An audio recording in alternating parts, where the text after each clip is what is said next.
সুপ্রভাত বন্ধুরা, মডেশ মামার ব্লগ ভিডিওতে আপনাদের সবাইকে স্বাগত। আশা করি আপনারা সবাই ভালো আছেন।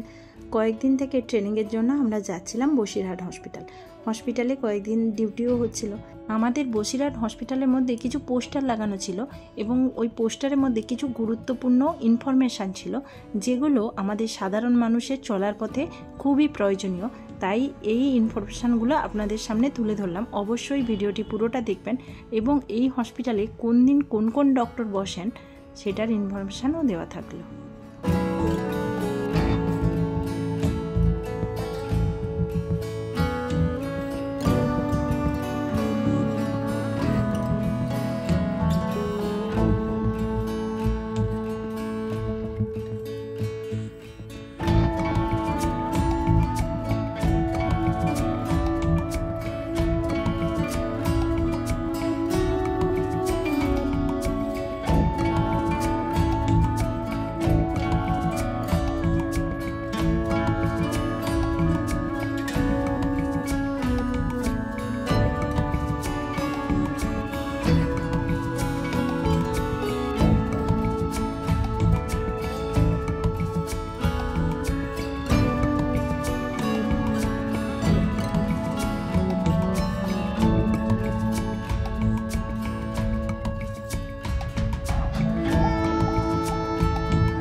ওকে বন্ধুরা, টাটা। দেখা হচ্ছে নেক্সট ভিডিওতে। ভিডিওটি কেমন লেগেছে অবশ্যই কমেন্ট করে জানাবেন। ভালো লাগলে একটা লাইক করবেন আর চ্যানেলটা সাবস্ক্রাইব করে পাশে থাকবেন।